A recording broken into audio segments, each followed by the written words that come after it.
Johannes Chimweno, Judith Cooper, Present. Dale Decker, Rebecca Estrada,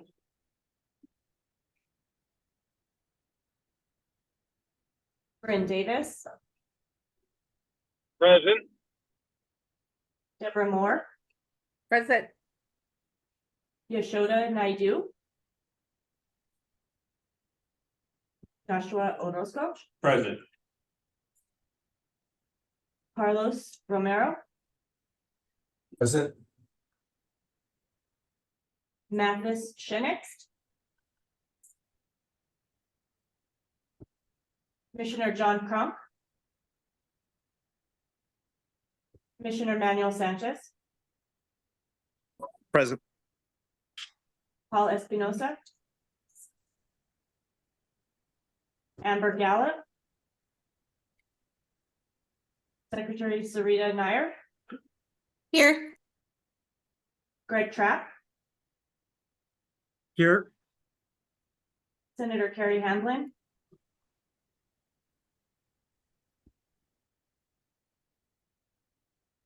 Alex Greenberg, Present. Carl Adams. Present. Good morning, everyone.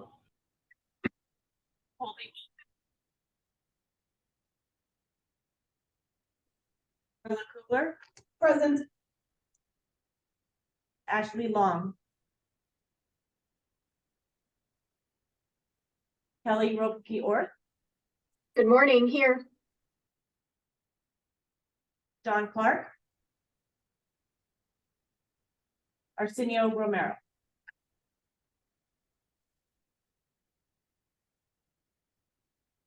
All right, we do have 4. Thank you, everyone.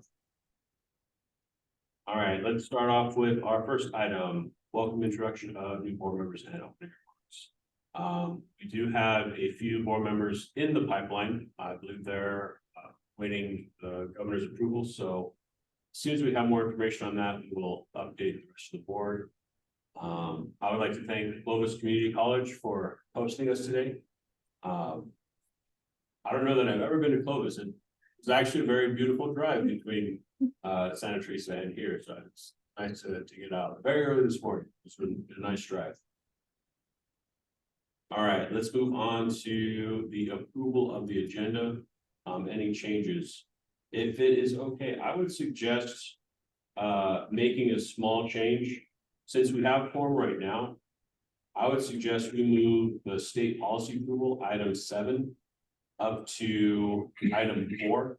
So it follows the approval of the minutes. That way we can hammer that out while we have quorum. Everything else is discussions. Is there a motion to make that change? This is Bryn Davis. I'll make the motion to amend the agenda as suggested. Thank you, This Brent. is Judith Cooper. Second. I'll second that. Yeah, I think I got Kelly with the second. All right, can we take a roll call vote on the approval of the changes to the agenda?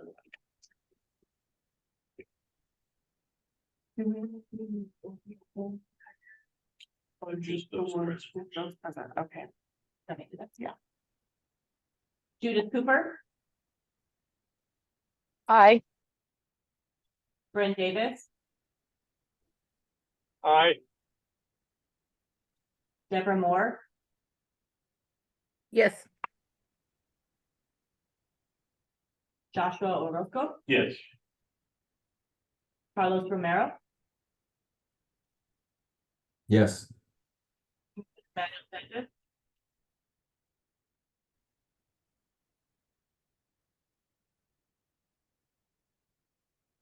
Commissioner Manuel Sanchez, Yes.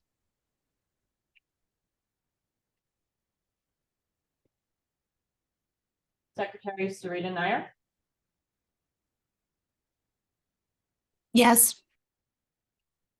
Greg Trapp, Yes. Carl Adams, Yes. Alex Greenberg, Yes. Colby Wilson,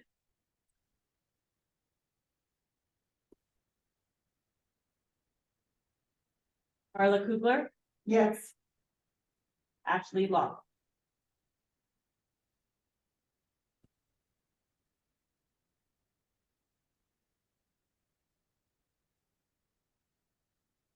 Members, present now.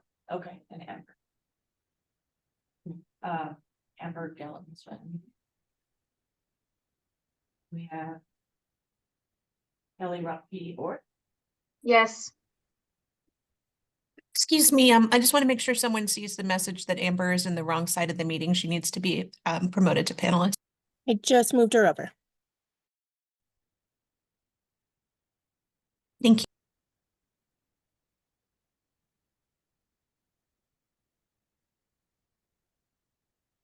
All right, I think that's everybody, and it looks like the change was approved. All right, let's move on to the approval of the minutes for our February 1st meeting. Everyone had a chance to review those? And if so, is there a motion to approve?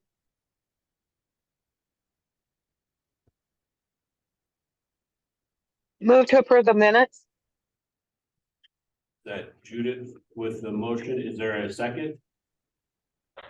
I'll second. Davis, I'll second. I think I got Carl the second. All right, any changes to the minutes? Chairman Roscoe, this is Greg Trapp. I think it'd be advisable for us to indicate what members were present in person and which members attended remotely. It can impact on the amount of the allowable per diem. So if we don't do that for this minutes, I think it'd be a good practice for the minutes of this current meeting and going forward. Yeah, that's a good suggestion. I don't know if we have that information. Doesn't look like we do. So going forward, I think that's a good suggestion. Thank you, Mr. Trapp. Any other suggestions or changes for the minutes? All right, not hearing any. Let's go to another roll call. Judith Cooper,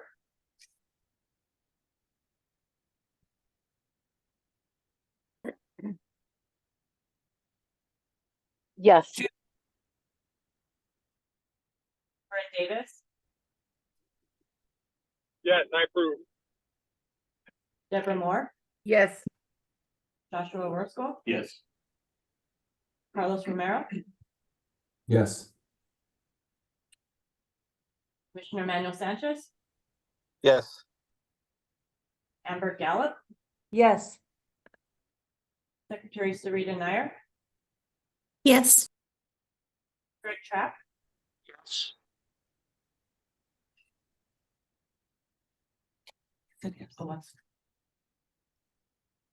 Alex Greenberg, Yes. Carl Adams, Hold on. Yes. Carla Kugler, Yes. John Clark.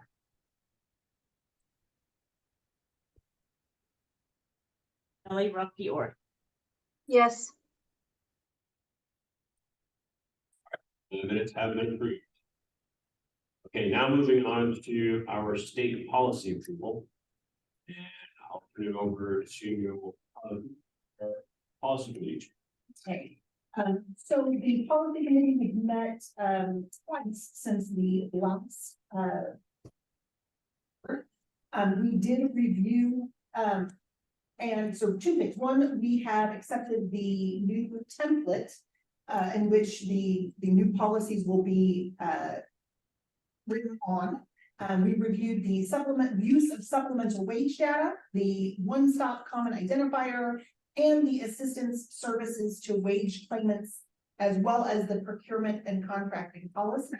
All of those, and I will have the lot of those, correct me if I'm wrong, all of those are now being reviewed by their respective entities. Making sure that the clarifying language that we commented on is being reviewed, and the board will see those, once those things have been clarified and finalized for acceptance. What we have today is the transfer of formula funds, which was also reviewed by the policy committee. and you have that in front of you. We did do some clarifying language between criteria and documentation that was required for a transfer request. And fleshed out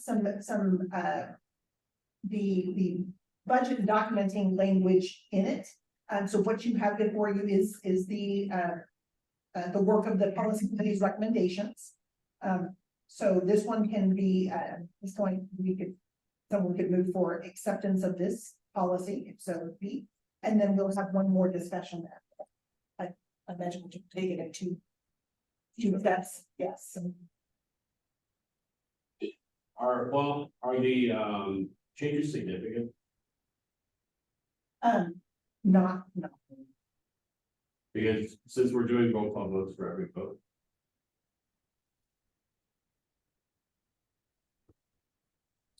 The changes aren't significant. So, no, this is, let me make sure. So this is the only policy that we are asking to be accepted today. So the other policy, we will have to have discussion and a different motion on, because there is no other action to be taken. So this is the only policy being asked to be accepted and adopted today, is the transfer of formula funds policy. Is there a motion to approve the transfer of policy funds? Policy, Josh, this Debbie Moore, so moved. thank you. Debbie with the motion. Is there a second? I'll second Sure. this. I think it was Carl Adams with a second.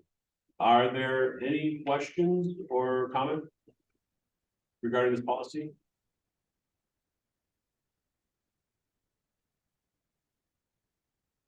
Okay. Not hearing any.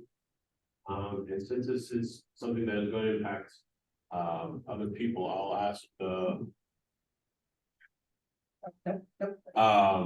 if there's any public in attendance that does have a question or a comment regarding this policy.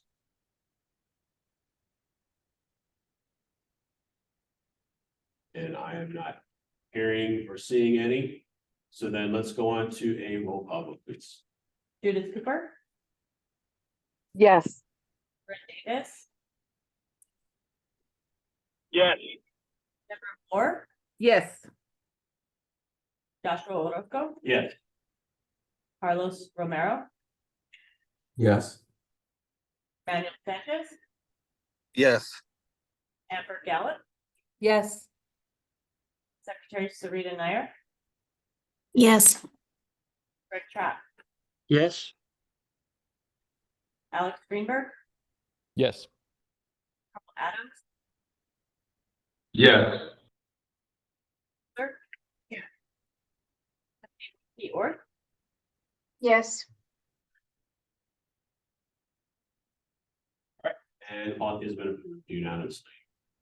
Thank you, Carla, and the rest of the policy committee. I'm sure taking you all a lot going forward. And and I have one more discussion. All right. Okay, and this is regarding the policy regarding the eligible training providers language. So this one is more extensive, and quite honestly, the changes for the policy committee, the changes for the board, the changes for the staff is, and let's be honest, most importantly, the staff is a very heavy lift. There's a lot of data, there's a lot of performance reporting that needs to be reviewed and considered. There is I want to call it TEAGLE. What does TEAGLE stand for? Training and Employment Guidance Letter. A training and employment guidance letter that is new, that is going to be needs to be adhered to for the new policy. So now that to be said, because of the extensiveness, and also this is the one important policy that needs to be reviewed and accepted fairly quickly, we will need to have I should say need. I would request a special board meeting to review this policy and get it accepted. Unfortunately, we cannot wait to the August next full board meeting. Also because of its extensiveness, thank you, Mr. Trapp, for keeping us honest.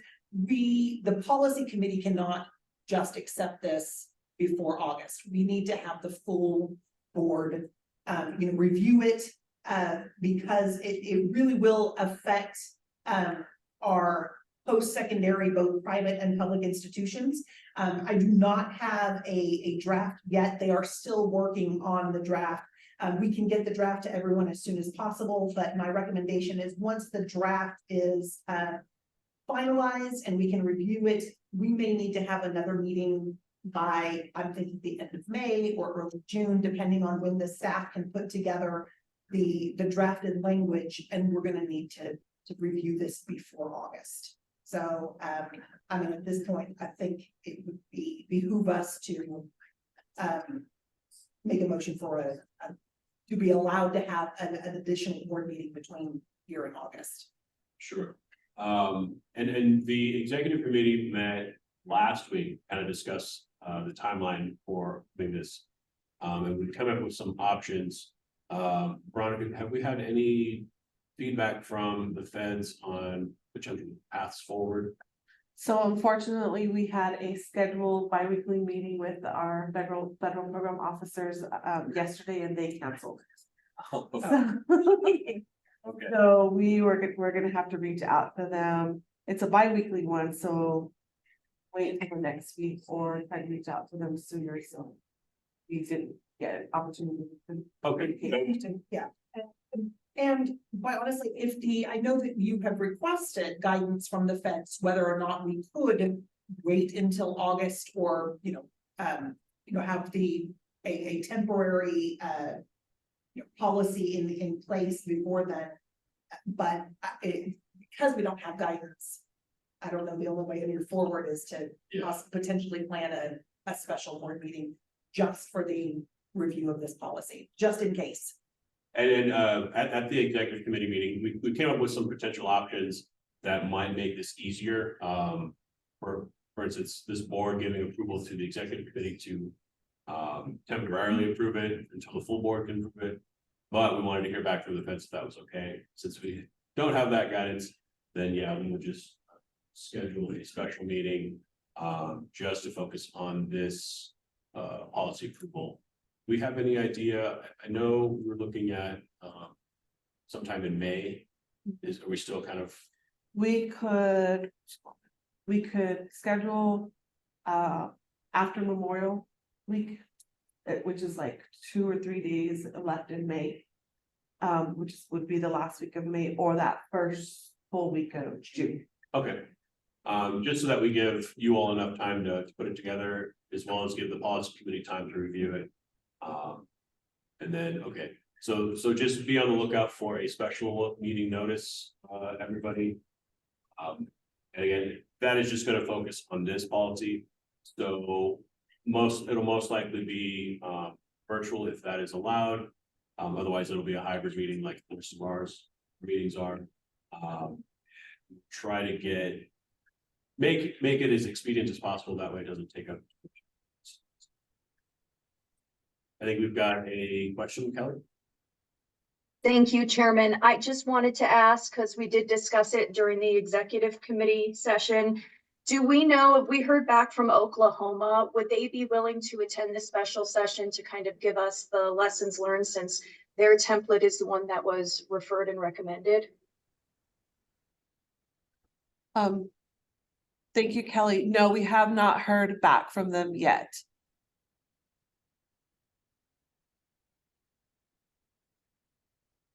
That's all. Thanks. And there is still some time, maybe they can respond to us. That's certainly an option. Thank you, Kelly. Any other questions regarding this policy or the process? All right, I'm not seeing or hearing any. So thank you, Carla. Move on to the next item. And that is the broadband sector plan. Is that going to be you, Scott, or okay? Yep. Where's it? Stand or you want to sit? I think looks like You take one of these chairs.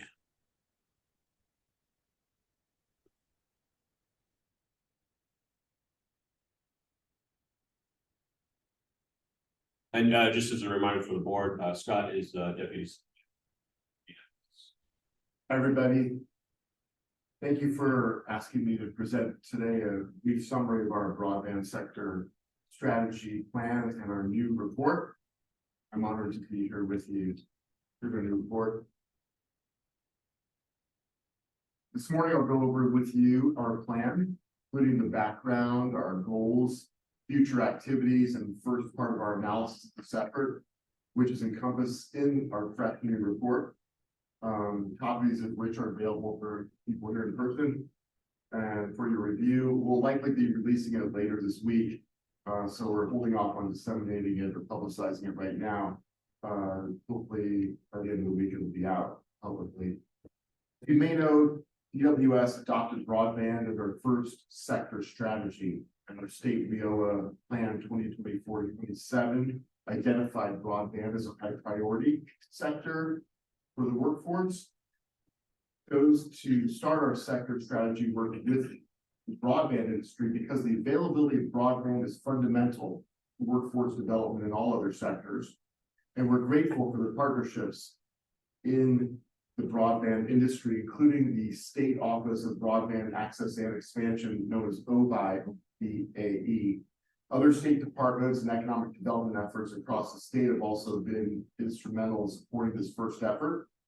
We're also thankful to the training providers and education institutions at both higher ed and secondary that are ready to fill the gaps to help us develop an adequate workforce in broadband. New Mexico, like all states, is addressing the issue of expanding broadband coverage to people and businesses who need it. And in doing so, our state is facing demands to ensure that we have a sufficient workforce. Internet access impacts every aspect of modern life, and it's necessary to elevate the quality of life, communication, education, jobs, civic engagement, health services, and ultimately financial stability and economic success. So access to all for up-to-date, scalable, high-speed broadband internet and the knowledge and skills to use the internet effectively is inherently an equity issue. Governor Lujan Grisham has set a statewide ambitious goal of ensuring universal broadband access in New Mexico and a plan to do it, working with OBI, leveraging public and private funding, and between federal, state, and private and other sources, New Mexico will be investing billions of dollars to reach this goal over the next decade. Before getting into the details, I just want to provide just a brief overview. This is covered in the report. Some of New Mexico's foundational challenges in providing universal broadband access. Currently, 143,000 New Mexico residences and businesses are either unserved, meaning lacking access to basic speed, or underserved, which is lacking access to the federal threshold speed. And that is 16% of the population. The state is moving in the right direction. This unserved and underserved amount was 25% a couple of years ago. OBI is focusing on these populations to provide access, especially in rural and tribal communities, as well as for older adults, people with low literacy skills, people of color, people who speak languages other than English, people with disabilities, and people who are incarcerated. As we know, New Mexico has structural challenges like we're a large state with low population. That increases the cost to build a broadband network over a smaller base of potential customers. And as we know, the state has many areas of poverty, low resources, hard to reach remote and rural areas. We have 23 separate sovereign tribal nations and governments, and that will require us to provide greater attention and sensitivity to separate policies, agreements, and collaborations. Last, we need more funding. OBI estimates that despite a big influx of federal funding known as BEAD dollars and state funding that forms and will form a broadband budget that will approach $2 billion over the next decade, that's only about half of what the state's going to need for about $4 billion. So although these challenges are daunting, we are highly encouraged by so much participation and interest among industry, training providers, labor. This enthusiasm and recognition of the need to prioritize the broadband workforce will give us the energy and resources to face the challenges and ensure an adequate workforce. Last December, we saw this enthusiasm firsthand when DWS held an hour-and-a-half employer session for the New Mexico Chamber of Commerce's Broadband Summit. It was a packed room, industry was there, policymakers, including state legislators, congressional staff, union representation, and others. We examined what broadband occupations are needed. We started to look at when, started to look at where. We still need to do more on that, but it's a great start on those discussions. Industry explained their needs for employees, and it was a lot more than just splicers and line installers and technicians, but it also included heavy equipment operators, CDL drivers, drilling specialists, electricians, engineers, drafters, grant writers, permitting experts, and back office workers and jobs we might not always think of for broadband. Accountants, billing and procurement specialists, regulatory experts, computer network, security and safety professionals, truly a wide range. So this led to our report, which details these jobs and information about them. The audiences for the report are business and industries, which have to recruit and retain employees, secondary and post-secondary institutions, which must provide curricular credentials and learning opportunities, workforce system partners who need to understand the sector dynamics to incorporate these broadband workforce needs into their regular activities, state and local policymakers and administrators who need to establish sequential broadband preparation structures, coordinate public-private partnerships to sustain and engage the workforce, help communicate those needs, and sufficiently fund the systems. The report will show in detail the wide range of jobs and sectors needed for broadband work, such as construction, machinery, engineering, electrical, telecommunications, computer, financial, and administrative, and it describes each of those. Shows the current wages for jobs, and we want to show the current number of employees and projected number of employees by 2030 if no changes happen in terms of building the workforce in these needed areas. What's still missing? Occupational codes for broadband specific items are sometimes not listed, like for splicers or utility locators, CDL drivers that mostly have to do construction, trencher, and then broader terms like grant writer, permitting experts, contractors. Some of them get close, but they're not precise, and we hope that our report will encourage more broadband specific coding from the U.S. Department of Labor. We need to do more complete analyses of what occupations will have shortages without specific increased focus on certain workers. This will be part 2. This report is part 1. And we're already looking at methodologies used in other states, by national organizations, the federal government, and industry to determine what's needed and expected. So other states like Ohio is starting to take a look at this analysis, and the Brookings Institute has done some work on this. The U.S. Department of Commerce's National Telecommunications and Information Administration is looking at this. We want to make sure that the sources they're using are appropriate and relevant to New Mexico. So we're going to be digging into this more in looking at this. Preliminarily, some of these models do show some projected shortages in among laborers and trucking crews and trenchers, fiber and wireless technicians and software engineers, surveyors. So we have some work to do. The Legislative Finance Committee is updating its evaluation of this issue and looking at some of these methodologies to determine needs. They're presenting it to the committee next in a few weeks. In our report, we did examine this workforce issue with the standard occupation codes and labor market information for all the identified jobs in broadband, including emerging industries and cross-cutting skills, and charted them out in the report. Our sector strategy will include quantifying workforce needs with broadband providers, technology companies, and government agencies to map those needs to the regions of the state. We're also going to partner with educational institutions, training programs, industry associations, community organizations on current credentialing opportunities and gaps. We're going to look at developing training programs for a diverse set of skill levels and populations, especially in underserved areas and for marginalized populations. We're going to connect students and job seekers, certifications, apprenticeships, internships, and professional development to integrate experiencing work. We're going to include a workforce component in our public awareness campaigns, especially for underrepresented populations and ensure that the workforce system is promoting broadband careers with a focus on WIOA youth, dislocated workers, adult education, vocational rehab, seniors, veterans, reentry TANF, and SNAP participants. So just basically the next steps are to map existing training programs, analyzing the needs and gaps by geographic areas, develop plans for funding gaps, and to start with Connect with Higher Ed. We'll be working closely with higher ed institutions, as I said, and do a landscape analysis. And so that education and training funds can support the infrastructure we need. And we'll make sure that our career consultants are engaged, coordinate with Amber and higher ed department on Title II for adult education, work on with Title IV for people with disabilities, and help actively recruit all the sectors and do the work. So this is a typical sector strategy arc. We're real excited about it. We'll draw on our labor partners for their involvement, a variety of IBEW, 412, plumbers, pipe fitters, others, and our non-union partners as well. So we want to get their advice and their input. And this partnership is fundamental to everything we do. So we need to ensure that there are good paying jobs and good response to RFPs to increase demand. And there's going to be an uptake coming. We're starting to see it. Just want to close by saying DWS is steadily involved with OVI. Drew Lovelace, the acting director, is a tremendously helpful partner, and he's working diligently to get this done.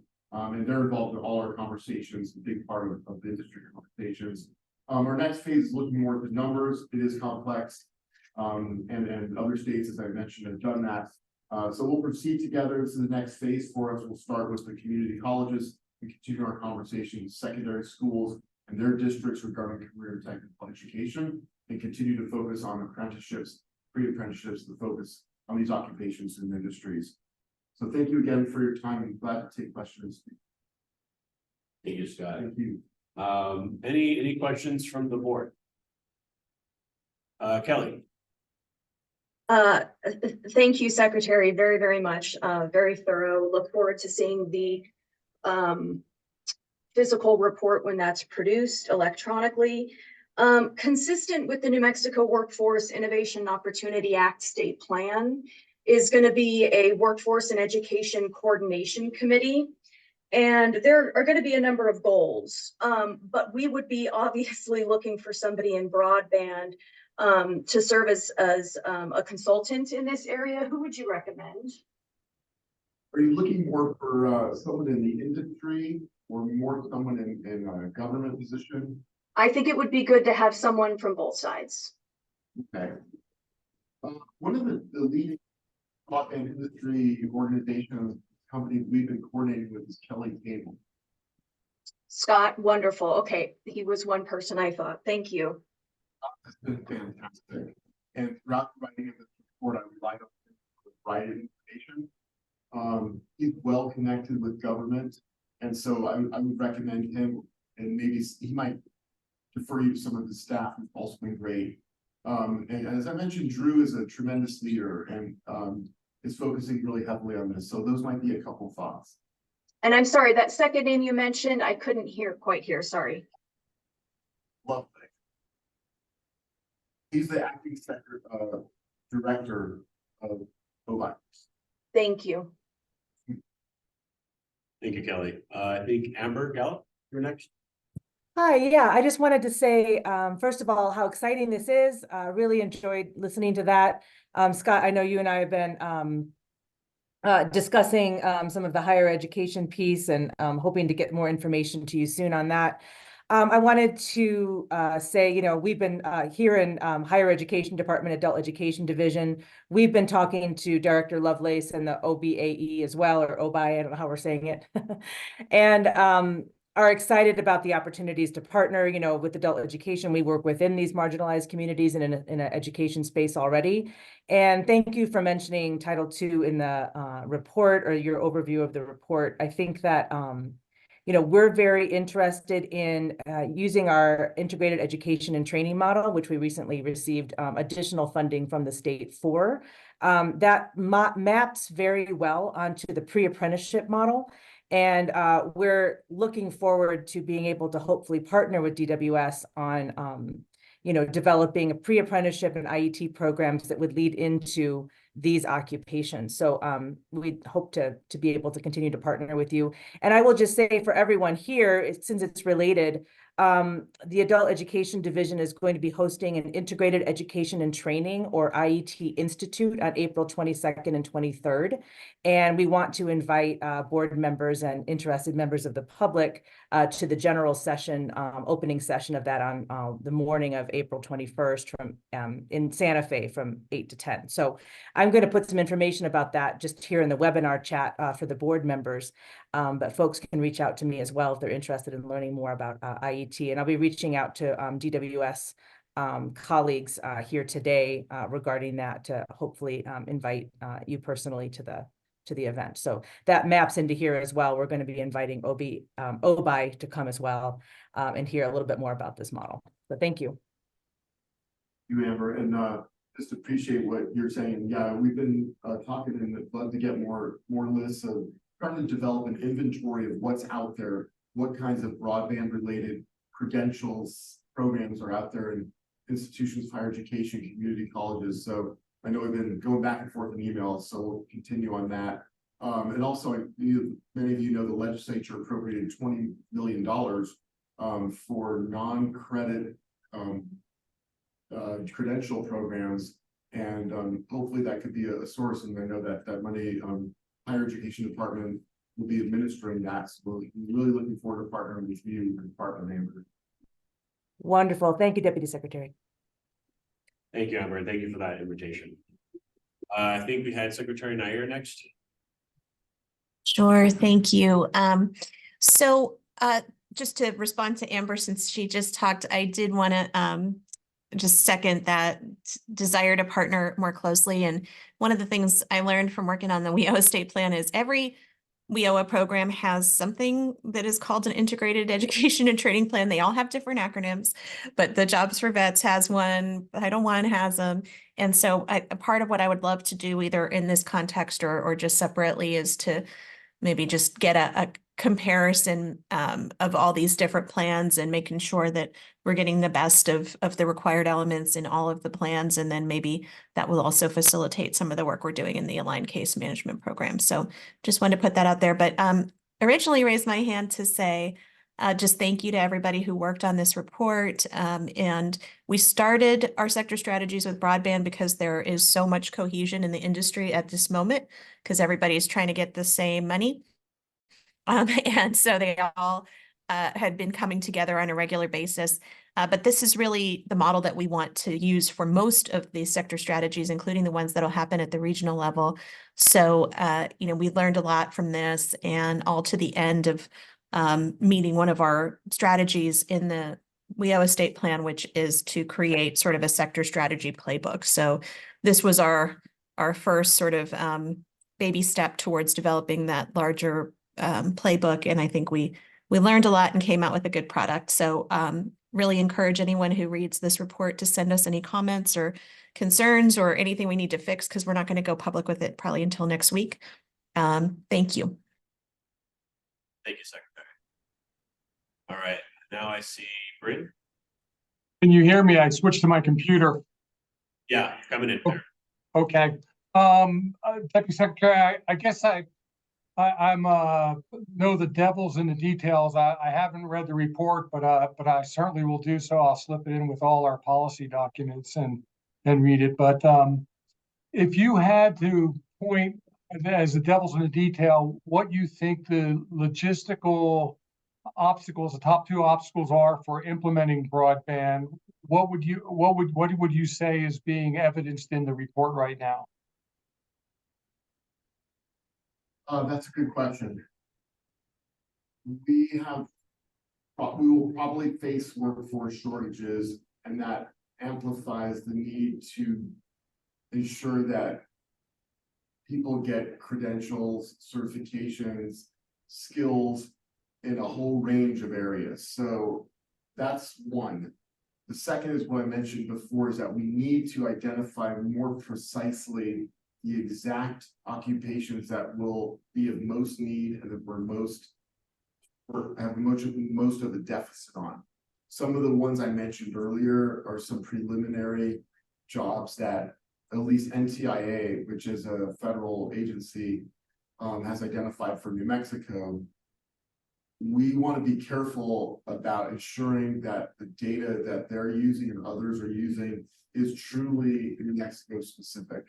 And so I'm working closely with Rachel, which I know she's on the call meeting here today too, and she's already done some good analysis, and we want to bring closer together. But once we have those identified, and simultaneously working with higher education, especially to see what programs are out there, some great ones.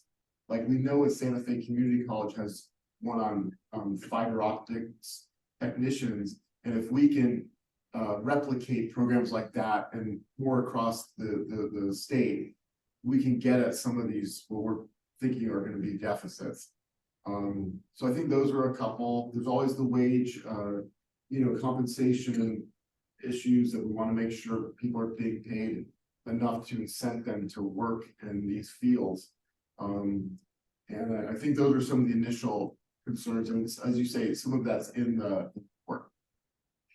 Okay, thank you very much. My second question is, who or what entity is looking at what I'll call the infrastructure obstacles? Because certainly there, I think you alluded to it, we're a big state relative to population, which means you got to run wire across a tongue-in-cheek large areas with no return. Is someone specifically trying to address those issues? Yeah,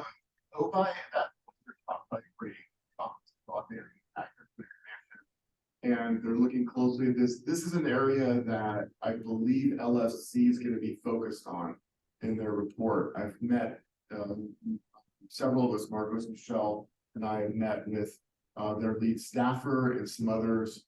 I've met with them a few times and talked with their lead evaluator, and he's mentioned this to me too, some of the challenges of the laying of the wires and ensuring that employment is developed in the areas that most need coverage, which is mostly in western New Mexico, including in the tribal areas and Navajo areas, in the western part of the state.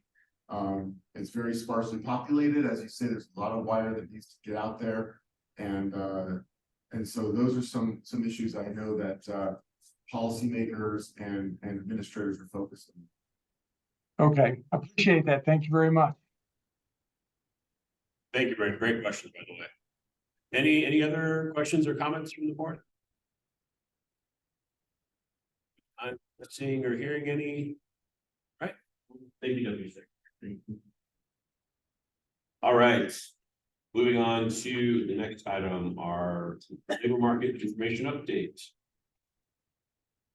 Rachel Moskowitz, she is the economic research and analyst for DWS. Rachel, you there? Yes, I am. Thank you. Can you hear me? Yeah. The Great. floor is Rachel. Great. Thank you for having me. Veronica, can you bring up my PowerPoint or should I do it?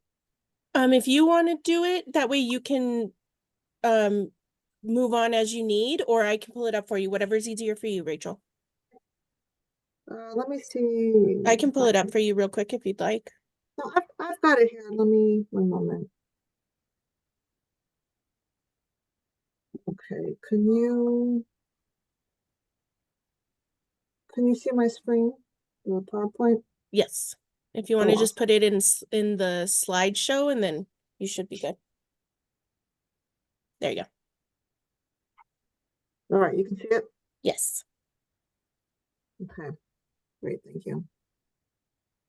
Okay, so thank you for having me. My name is Rachel Moskowitz. I work at the Economic Research and Analysis Bureau at Department of Workforce Solutions. And we have about 11 or 12 economists, and one of the most popular things that we do is we come out with the unemployment rate every month, as well as the employment changes for New Mexico every month. All right, the first slide that we're going to look at is the estimated employment gap. In this slide, we have the horizontal axis shows the time from January 2020 to the most recent month, February 2024. The orange line is the number of unemployed, and the blue line are the number of job openings estimated to be in New Mexico. So the estimated employment gap has declined since the beginning of COVID. The estimated employment gap is the difference between those figures, meaning the job openings estimate as well as the number of unemployed. So the number of unemployed in February was slightly over 38,000 people, and the estimated employment gap has narrowed down to about 23,774. The next slide shows the number of claimants receiving unemployment benefits. Pre-COVID, it was 9,519 in March 2020. It hit nearly 150,000 during COVID.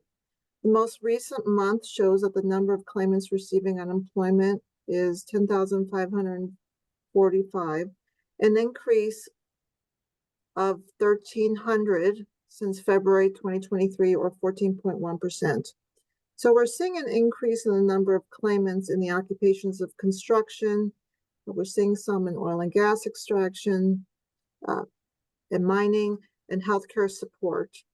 But what we really see is a small uptick in the number of weeks that people are claiming. So the number of weeks that people are on unemployment has increased by about a week and a half from the fourth quarter of 2022 to the fourth quarter of 2023. And not only are they staying on unemployment longer, but they're also exhausting at a greater rate. Exhausting meaning they are using their entire 26 weeks for most people of unemployment insurance. So those people that are exhausting has increased from 31% in the fourth quarter of 2022 to 41.5% in the quarter 4 of 2023.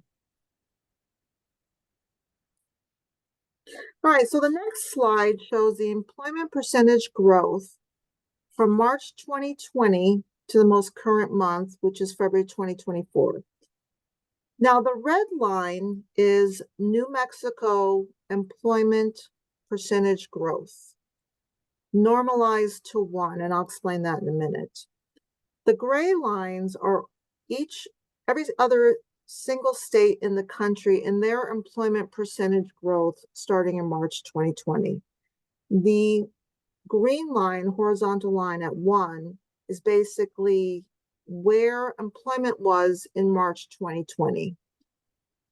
It's normalized to 1 so you can compare all the states' growth rate in employment. So as you can see at the beginning of COVID, our employment percentage growth did not fall as drastically as some other states. And it took us until late summer, early fall 2022 to recover that employment. And since then, our employment percentage growth rate is higher than the figure that we were at in March 2020.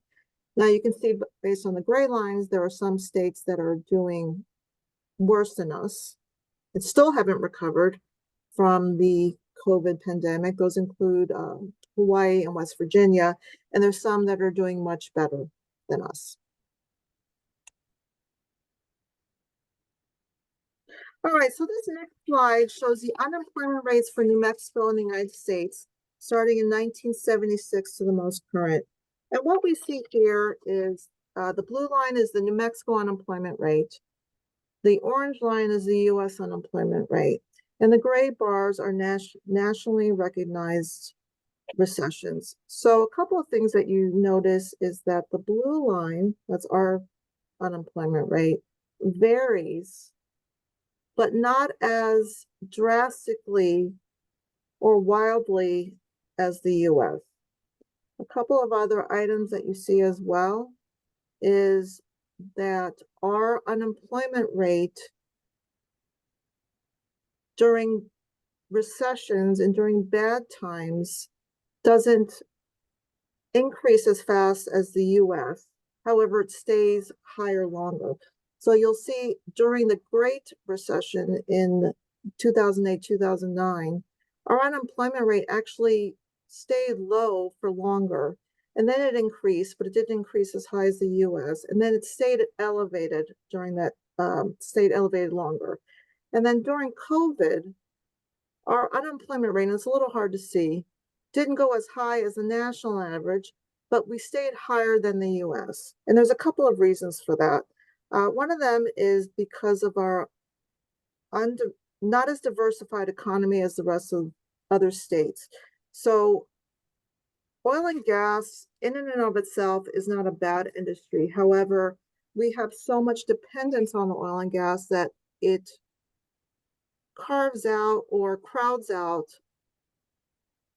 the aptitude or the tendency to bring in more other industries into the state.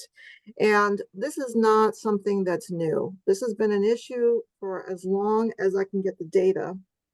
And what's good right now is that we're actually starting to talk about it.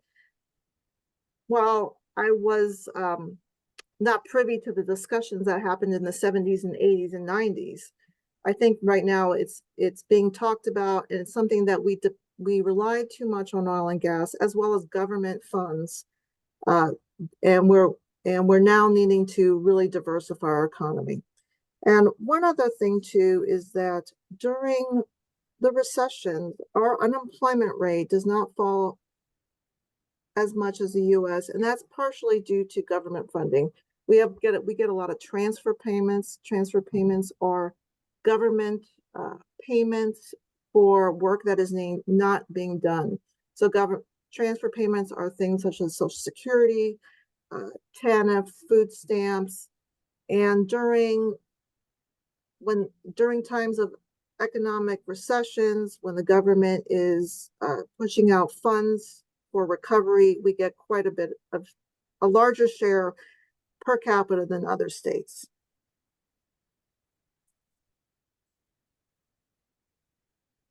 All right, so every month we come out with the unemployment rate and the employment numbers. So the most recent figures are for February 2024. Our unemployment rate actually went up from 3.6% to 3.9%, or 0.3 percentage point. And then our employment figures increased by about, I believe it was 13,700. And we actually had a question is, why does the unemployment rate increase when the employment figures are also increasing? Kind of doesn't make sense, but there are some reasons why. The first reason, and probably the most boring, is that they're measured differently. The unemployment rate is a survey based on people and households. And the Census Department only surveys about 900 households in the state. The employment number is based on a survey of companies and the number of their employees, and that survey is about 6,000 companies. The unemployment rate is based on where people live, where the employment number is based on where people work. The unemployment rate counts people, not jobs. The employment number counts jobs, not people. The unemployment rate is a percentage. It's a rate, whereas the employment number is a number. So the unemployment rate does not tell the whole story. The unemployment rate includes two numbers, includes a number of unemployed as well as a number of employed. So if the unemployment rate increases, it could be because the number of unemployed increases, the number of employed decreased, or both increased, but the unemployed increased at a faster rate. So the question we received was, why is the unemployment rate increasing from February 23 to February 2024? So the number of employed increased by 6,159, less than 1%, and the unemployed increased by 3,837, or 11.2%, which is a faster rate than the employed. And that caused the unemployment rate to increase by 0.3%. Now, the increase of unemployed is not necessarily a bad thing. And you'll see here in a moment that when a area, state, country starts recovering from a recession, the unemployment rate typically increases as people resume looking for work and they are counted in the labor force.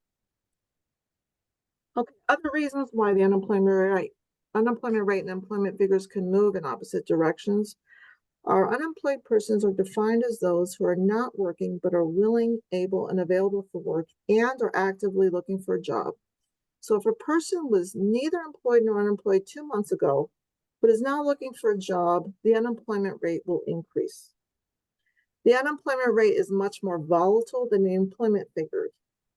It takes a lot more time for businesses to hire and lay people off than it is for an individual to quit or start looking for work. And when they diverge, it can signify a shift or a transitional point in an economy, as I mentioned earlier. So when the unemployment rate and employment figures move in opposite directions, it typically means that the economy is entering an economic downturn, or the economy is recovering from an economic downturn. So basically, any type of inflection or transition point in the economy. Right, we have a graph of employment, which is the blue, and the unemployment rate, which is the orange. And what this is showing is year-over-year change. And the point of this graph is to show how they can not move in tandem. So obviously they don't move, they move in opposite directions during recessions. So during the Great Recession of 2009, you'll see that the unemployment rate increased dramatically and the employment change decreased dramatically as well. That's expected. And you also see that during the COVID recession, you see the unemployment rate increasing, employment falling, and then the inverse of that. However, during other times, you see an increase of the unemployment rate as well as the increase in employment. You see that in the early 92, you see that in 04, 1998. So that does happen, and usually that happens because people are not in the labor force. The economy is recovering, wages are increasing, their friends are working, and they decide to join the labor force and get a job. Slide shows New Mexico's labor force participation rate since January 2020. New Mexico has had one of the lowest labor force participation rates since we can get the data, 1976. This has always been an issue in the state. This has not been addressed until recently. During recessions, it is common that the labor force participation rate fall. What happens is people get laid off during recessions and they leave the labor force. Many leave the labor force permanently. They either retire or they go to school, and a lot of them don't come back. What we're seeing here is the labor force participation rate was slightly over 58% in January 2020. It fell dramatically during COVID, which makes sense because we were told to stay home. And it's increased steadily since then. Right now, February 2024, it's leveled off to 57.2%. However, this is monthly data, which varies quite a bit. You'll see also that the red line is the end of additional UI benefits. We've got the orange line at end of Medicaid continuous coverage, and the gray is the end of SNAP emergency allotments. Is there a correlation between the labor force participation rate and these items? It looks so, but it's not a causation. You can't live on Medicaid continuous coverage. Medicaid does not put food on your table. All right, so when we release the unemployment rate that we release is what we call U3. So just ignore the number. Basically, there's the feds have identified 6 different unemployment rates. We use the third one that's released every month, and that's the black line. The blue line is what's called U4, which is U3, which is our regular unemployment rate, plus discouraged workers. So discouraged workers are those that are available and want to work, but haven't looked for a job in the past 4 weeks because they believe no jobs are available. In the most recent 4 quarters, which is the first quarter of 2023 to the fourth quarter of 2023, those people numbered 1,930 in the state. The green line is U5, which is basically U4 plus the number of marginally attached workers. Marginally attached workers are those that are available and want to work, but they haven't looked for a job in the prior 4 weeks for any reason. And those number about 4,800 across the state.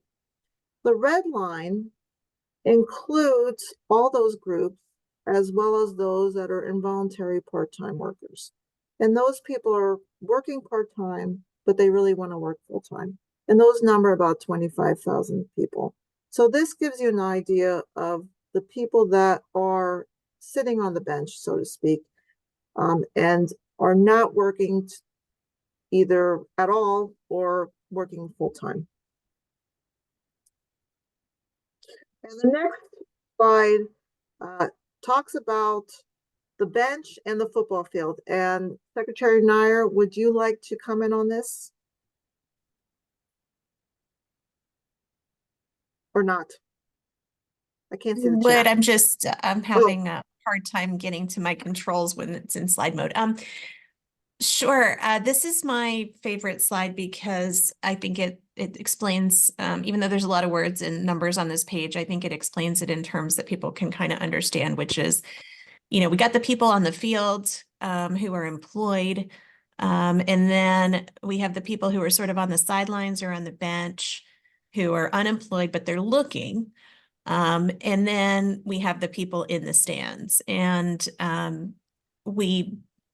just looking without going into the detail of all these numbers, there are people who are in the stands for various reasons, right? Some of them don't want a job now, and that can be because they don't need to work, or because they are raising children, or because, for a variety of reasons, they're pursuing education.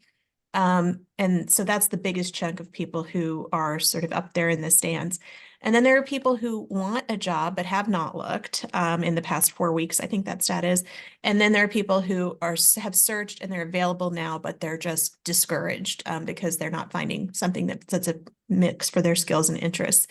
And in my view, the further up you are in the stands, the harder it is to get you down onto the field. And so when we think about strategies for engaging people in the labor force, I think this is a helpful visual because it kind of shows how far that journey is going to be for some folks, and also explains why sometimes I'm not concerned by the uptick in unemployment, because someone going from the stands to the bench is going to sit in that unemployed category for a little while, but that's a good thing because they're looking. And some people will go straight from the stands to the field. It's a little more unusual. But that is why I think this visual was sort of helpful that way. Thanks, Rachel. Oh, thank you. All right. The next one. So this graph is 12-month moving average of people entering and leaving the workforce. So we have job losers, job leavers, and total entrants. Job losers are people that lose their job. Job leavers are those that leave their job, usually to retire or go to school. And we have total entrants. And total entrants include new entrants and re-entrants. New entrants are those that have not worked before. So they graduated high school, they graduated college, and now they're in the workforce. And re-entrants are those that took a time off away out of the labor force, and now they're back in the labor force. So my apologies that those figures should say February 2023 to February 2024. The red line is showing job losers. You'll notice that obviously it reached a large peak during the recession, during the recessions. Over the past year, the number of job losers has fallen by 400. That's good. Job leavers have fallen by 2,100. That's good as well. People are not leaving their job. New entrants have actually fallen. So that's not a good thing, because we want people who graduated who are new to the labor force to come in and work. And so we're seeing that fall. So that's not good. However, we're seeing a large bump in the number of re-entrants. And again, those are people that took a break from the labor force for whatever reason and are now back in. This is our last slide, and I think this is very important, is to look at population. This information came out about 2 weeks ago. This is the population change by state and county from July 1st, 2022 to July 1st, 2023. This is our most recent data. Over the last year, our population has basically remained flat. It's only increased about 800 people, or 0%, where the US average increased by 0.5%. On the left, you'll see a map of New Mexico. The counties with the largest percentage increase were McKinley, Lincoln, and Tobacco, and Luna. The counties with the largest percentage increase were Torrance, Valencia, and Sandoval. Bernalillo, although showing a drop of 2%, actually had the largest numerical decline, whereas I believe it was Sandoval County had the largest increase. And on the right is a table of all the states and their population change.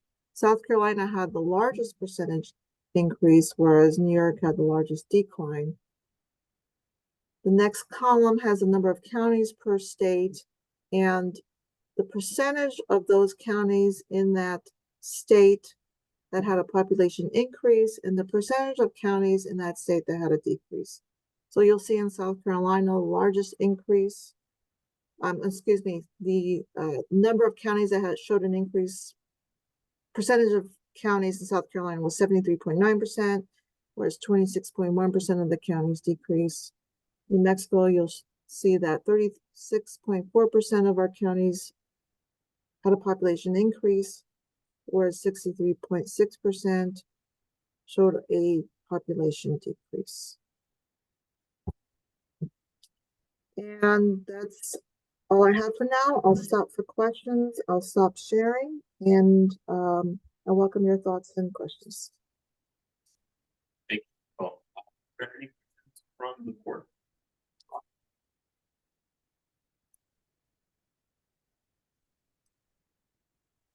Rachel, I do have a question. Do we have data on the labor force participation rate by county? Yes, we do. It's only annual.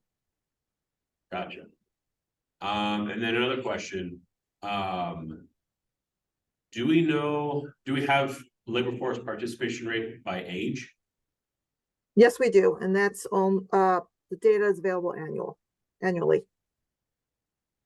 The reason I'm asking these questions is because I was in a meeting earlier today, and some of these questions came up, and I said, hey, well, we have the state's labor force person looking into this, so I'll ask her. The final question I have is, in this meeting, somebody said that the male participation rate has been lagging behind women. Do you have any sense of well, one, is that true? And then two, if it is, do you have any idea why? Yes, great. That's a great question. Thank you for asking. So the drop in the labor force participation rate for men has increased. It's dropped more for men than for women. It's nationwide, is definitely of a concern. There are many reasons why that may be true. And what I can tell you from a research side, using the data that we have, some of those ideas. However, what we really need to know, the best way to get this information is to actually ask these men of prime age working age, which is 25 to 54, why they're not in the labor force. But beside that, people think that it's because of, well, the main reason is that men are more likely to be working in industries and occupations that have been sent overseas.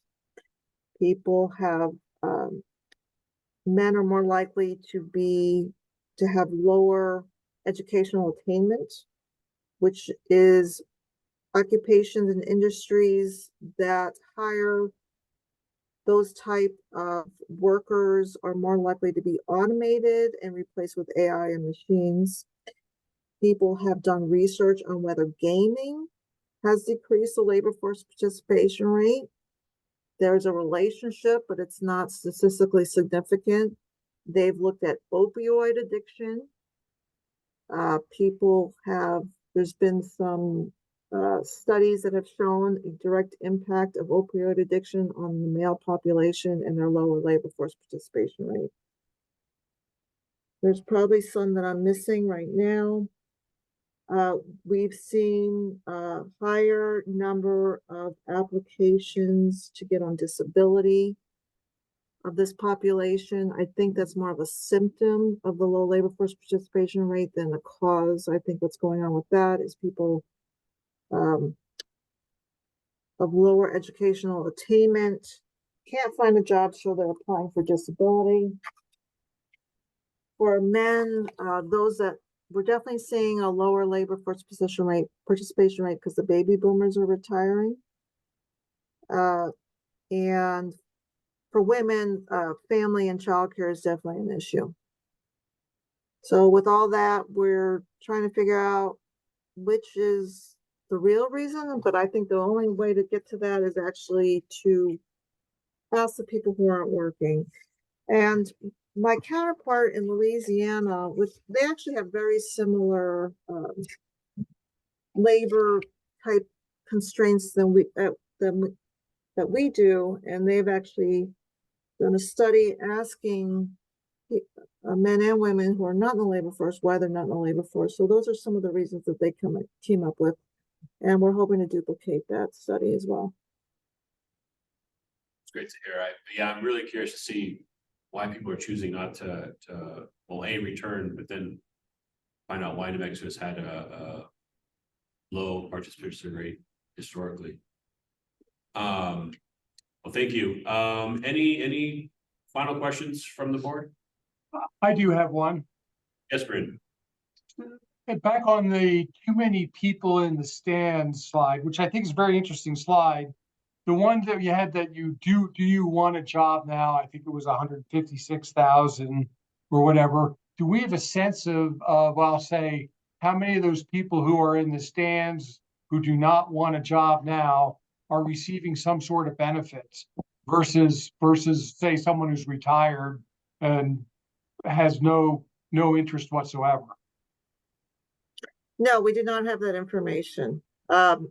Unfortunately, this information is as granular as I can get. The do not want a job now. That's been brought up about, the impact of benefits and people not in the workforce. Now do have to remember there's only about 10,000 people on unemployment. We do have, as a state, a high take-up rate receiving SNAP. TANF is very few men actually, as head of household, get TANF. As for the other benefit programs, like I mentioned earlier, Medicaid, housing, that doesn't put food on the table. So basically, the answer to your question is we don't know. Okay, well, I appreciate that. I'm sorry. Sorry, this is Sarita. I just wanted to add a couple things to Rachel's explanation there. So anyone who's on unemployment benefits should be on the bench rather than in the stands because they should be looking for work. That's part of the requirement. And then, yeah, I echo what Rachel said, and she also had a slide in there where we looked at the impact on the labor force participation rate of the end of the extended and pandemic benefits. And even though there was an increase in labor force participation rate as those benefits started to trail off, it's real difficult to say that that's not related just to the end of the pandemic or that it's related to the benefits themselves. But we also continued to see sort of increase in that number after all the benefits were over. And especially because the last one to roll off was Medicaid, which is, as Rachel pointed out, doesn't put food on the table. So I think at least a little bit that we have been able to go beneath that detailed level, it doesn't seem like there's a really strong correlation between people being on benefits and being in that don't want a job category. Okay, because my context was twofold. One was, it's really hard to get those guys out of the stands if they're pretty happy there, if there's not a reason. But the other side of that is what I call the Dale Decker. These are people who he always preaches we need to get into the workforce at some point. In some cases, if we're trying to recruit companies and better employers, we've got a base of resources that we don't know how to touch. Secretary.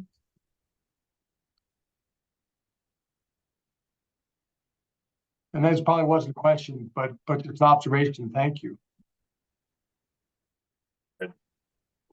Greg Trapp, do you have a question? Yes, I do. I just wanted to comment on the issue of men and disability and the impact of that. One of the factors that Social Security uses when they evaluate people for disability benefits is their educational level.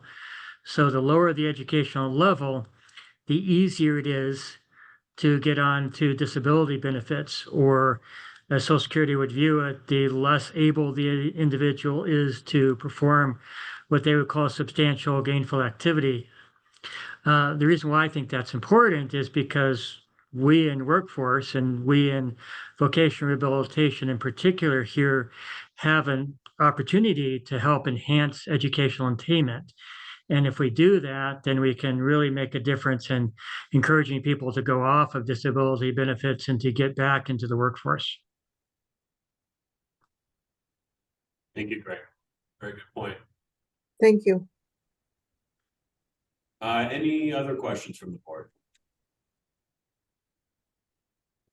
I'm not seeing or hearing any, so we will move on. Thank you, Rachel. That's great. Always a very good presentation. Thank you. Now moving on to the State Youth Committee. We have Carla Melendez.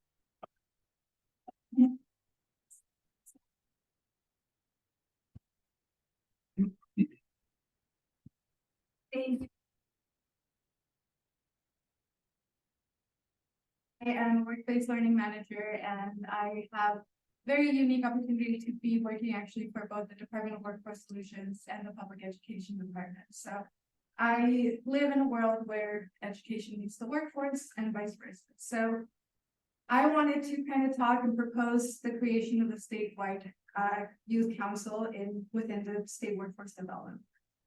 We know that New Mexico's youth are our future, and their opinions, their ideas, their insights are super valuable. But often when we talk about youth initiatives, when we talk about youth, we are talking about them, not necessarily to them, and most importantly, we're not listening to them. So I think in elevating their voices, it not only is going to empower them, it's also going to help us kind of make more informed decisions, make more informed policy changes. So because of this, I think incorporating youth into an actual council would be super beneficial. And I have some data here regarding some of the circumstances surrounding youth employment challenges.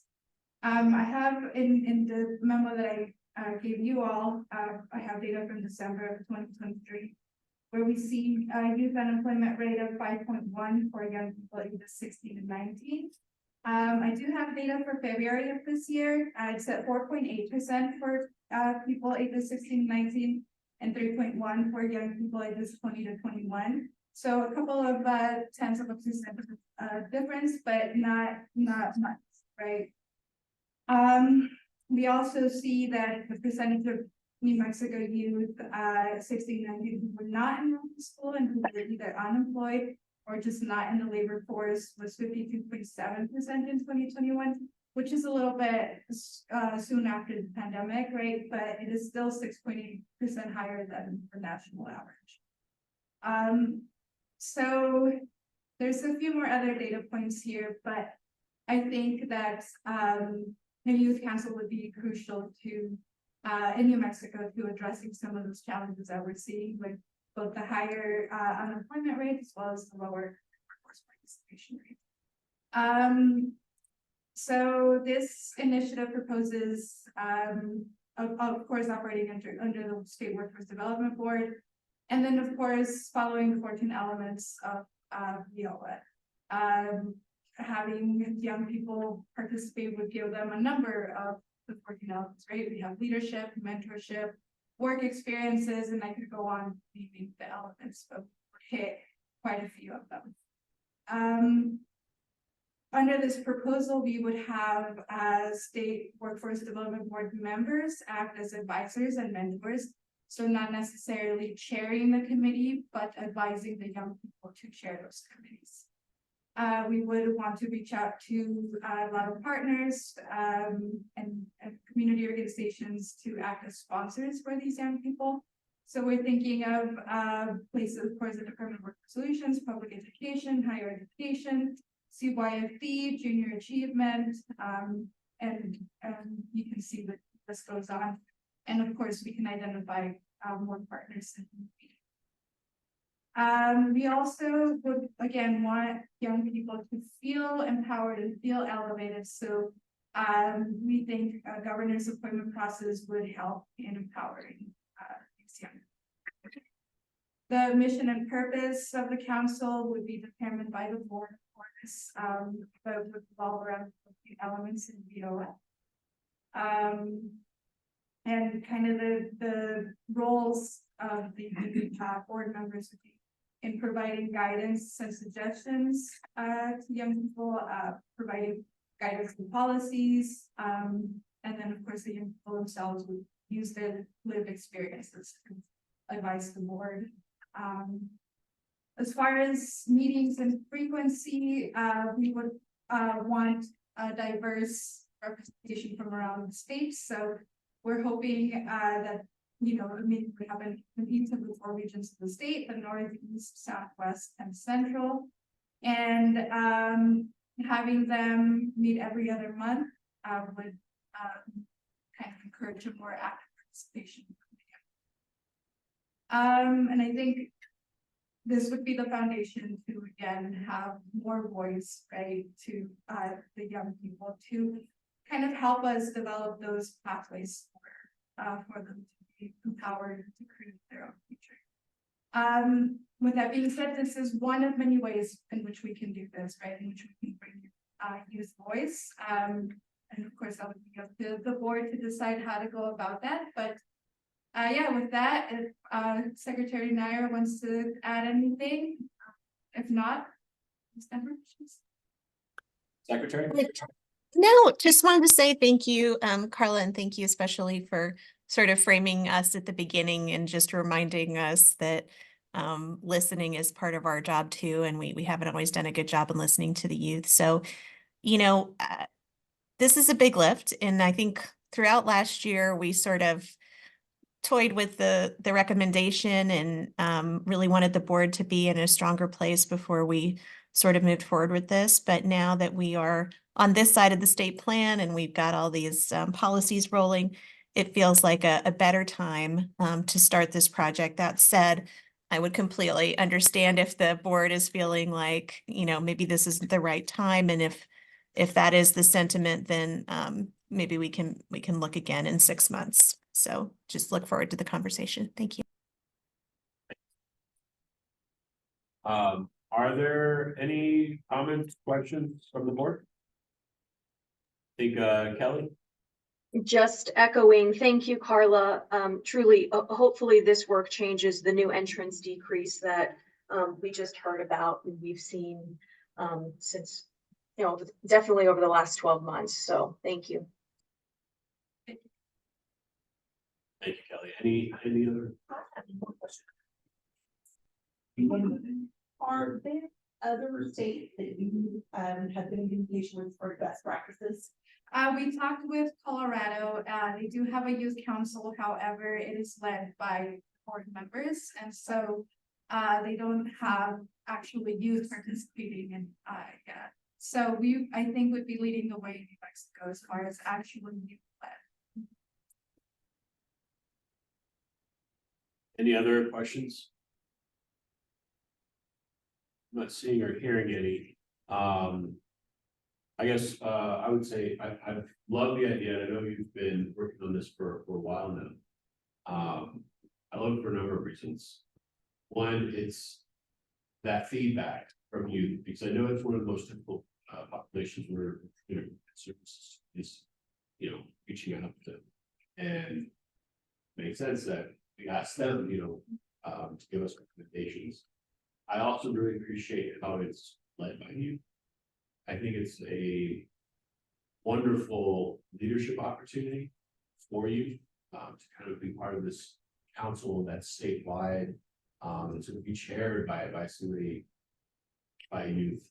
And I also like the idea that they could report back to us on what they are at our meetings, kind of give us an idea of what they're doing, also that feedback. So I really like it. I guess my question is, do we, as a board, need to formally approve it with a vote? Is this just a recommendation, that we give? Yeah, I think this is just a recommendation, and I'll leave it up to Sarita to answer that, but, yeah, this is just a proposal, and I think, if, we do want to move forward with it, yeah, go to the vote, and then we have to go into kind of specifics as to, the mission, the vision, we have to create all of those things for the committee. Gotcha. Mhm. So, assuming that the board wants to move forward, we're not looking at a vote today, so I can follow up. So staff has a chance to kind of fill out that. Yes. Okay. All right. So I think this will be something we see later on. Any other comments or questions? At least for myself, I think this is a direction that I'd like to. I don't know if anybody else from the board has similar or different recommendation.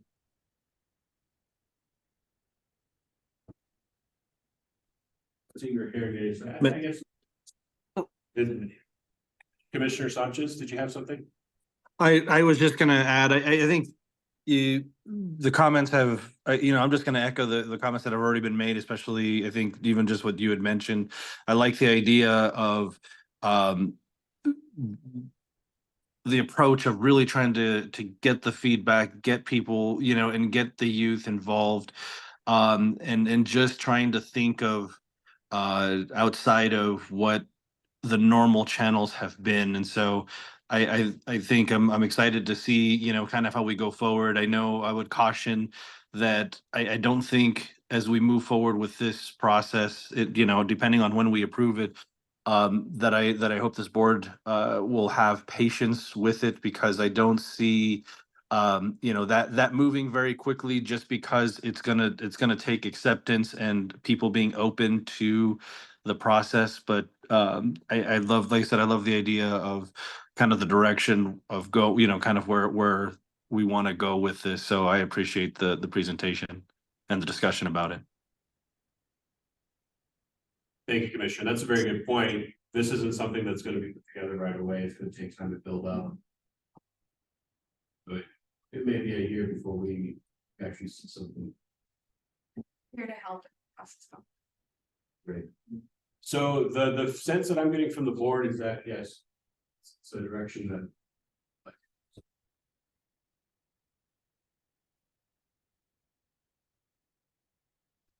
All right, moving on to the next item. Already done the state policy approval. So now moving on to a discussion, excuse me, per diem and mileage for board members. Veronica Robledo. Thank you. I'm gonna go ahead and share my screen. Okay, can everyone see my screen? Yeah. Okay, great. So today we just wanted to go over the State Workforce Development Board meeting per diem and mileage reimbursement for anybody who currently is not receiving the per diem or mileage and they would like to, or because we are now having our meetings within various areas of the state, if you are wanting to,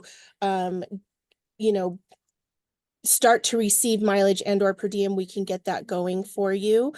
So First, what is per diem and mileage reimbursement? So state board commissioners, with the exception of cabinet secretaries, deputy secretaries, and state employees, can claim per diem for attending a virtual or in-person board meeting.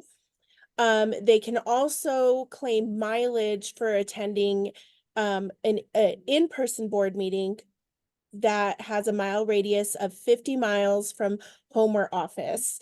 And the mileage will be calculated via Google Maps. So for instance, for those that did go to Clovis, if they wanted to be reimbursed for the mileage travel, we could do that if that is something that they would prefer. And then if you also wanted to get per diem for attending meetings, you can do that as well. You could get either or you could get both, depending on what you would like. The per diem rates for in-person meetings for 4 hours or longer would be $95. An in-person meeting for less than 4 hours would be a $45 per diem. And then virtual meetings, if you attend, no matter the length, if you attend virtually, would be a $45 per diem. To be able to start to receive reimbursement, there are a few things we have to do on our end. We do have to get those that would like to either receive per diem and or mileage or both in our system as a vendor to be able to process the reimbursements. So the first step would be to fill out a W-9 for our department. That is how we would get you in as a vendor. This W-9 can be filled out electronically. All the information on the W-9 has to be correct.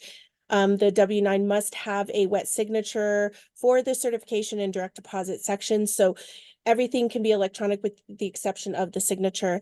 And if you are going to choose to have direct deposit, you will need to provide a voided check or bank letter from your bank to be able to get that process for a direct deposit. After all of that is said and done, there would be reimbursement paperwork that you do have to sign. This would be a form that I would fill out on your behalf, and then you would sign either in person or I will email it to you to sign and you could send back to me. And this is the form that would get submitted through our accounts payable department to get the reimbursement going. The reimbursement process, the reimbursement paperwork will be provided, as I stated, for signature in person at the board meeting or via email before or after the meeting. After all paperwork is received, it'll be submitted to our accounts payable department to start the reimbursement process. And once the reimbursement is processed, payment will be either direct deposited into your bank account or a check will be mailed to your address that you provided on your W-9. If you would like to, if you have not already, if you're not currently receiving per diem and or mileage and you would like to, you can submit a request to me via my email address, which is veronica.robledo@dws.nm.gov. I will be sending out an email to all board members asking if anybody does want to receive per diem and or mileage that are not currently receiving it, so we can get the process going. That way it can go into effect by our next meeting, which is scheduled in August. And then if there's any questions, I can address those now. Other than that, that concludes my presentation on the per diem and mileage. Any questions?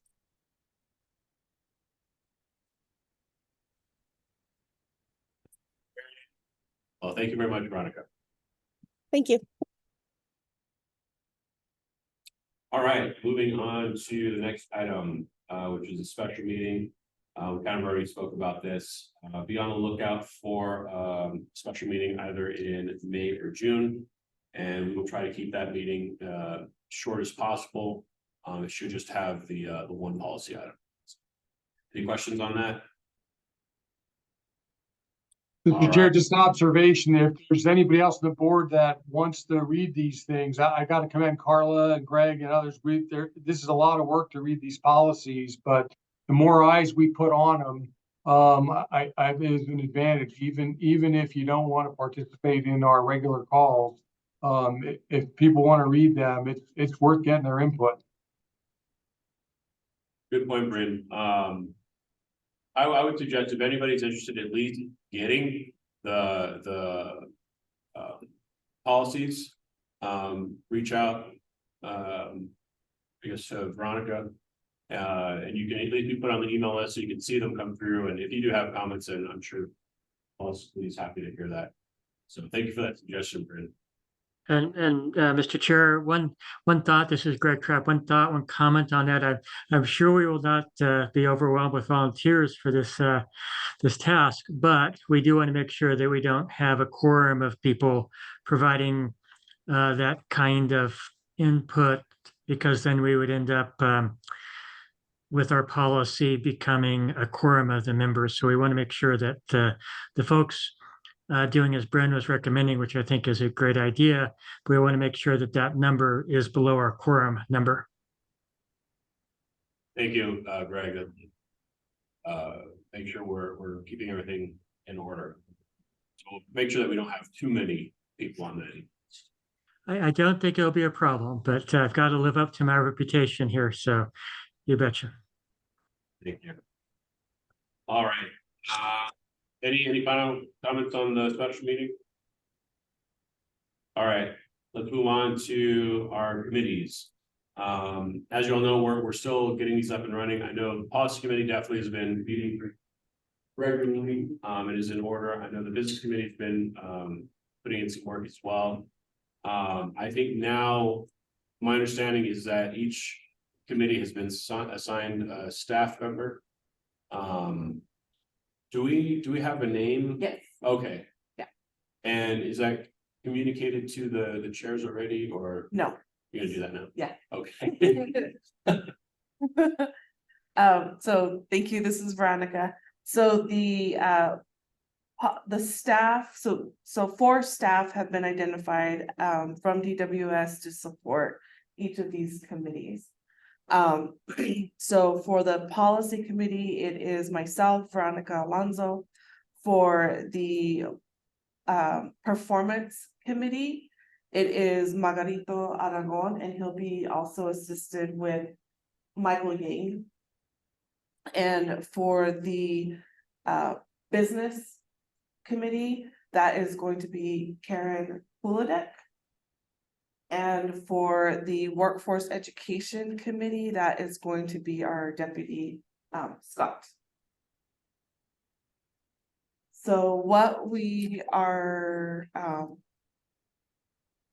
would like to discuss is so for example, right now with the policy committee, I've been scheduling the meetings, communicating with that committee. So we're here to listen to how the board would like for us as staff to support that committee. Meetings, minutes, whatever that may look like. Okay. I guess in my head, I mean, doing what you're doing for the policy committee, the way I guess I envision it is each staff member reaching out to the chair and kind of getting the ball rolling in starting up the first meeting for the committees that haven't met. I think part of that first meeting will be kind of discussing what is the mission, vision, goals, kind of a thing for that committee, and I'm happy to participate in that as well, to give my input. And then from then on, just regularly scheduling meetings, I guess as needed, at least once in between board meetings, so that there's a report to give at meetings. Any other thoughts or suggestions from the board on how we start this process?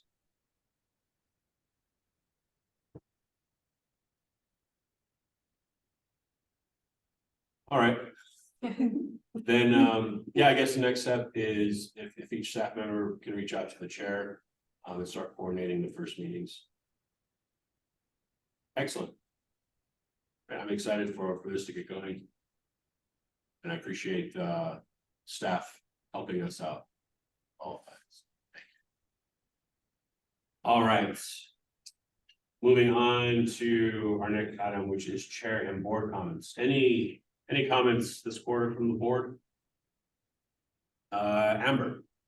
Hi, could I just ask a quick question about the previous item? My apologies. I think I may have missed just because my audio is a little wonky today. How do we get on the committees?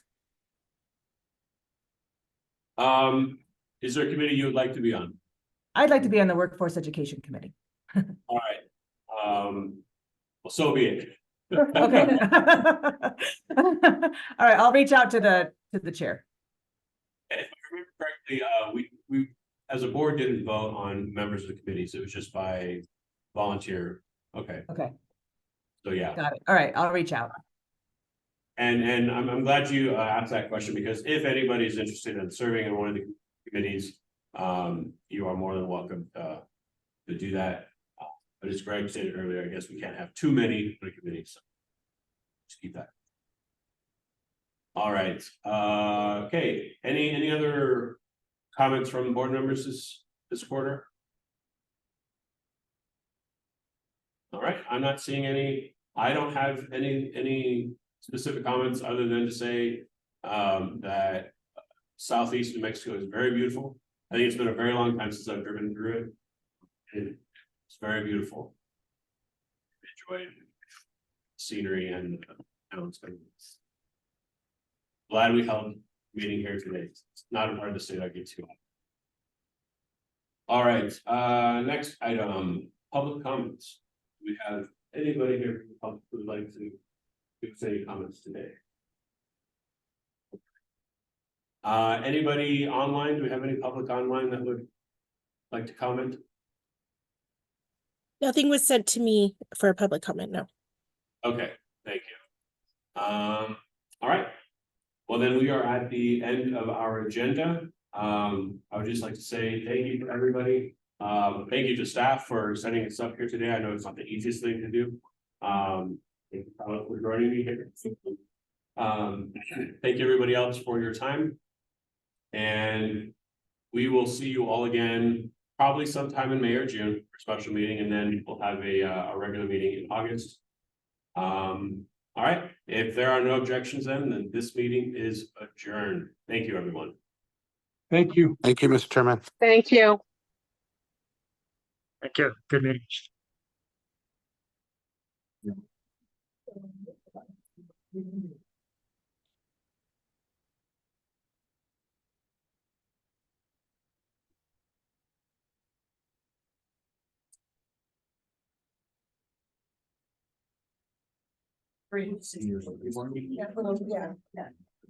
Yeah.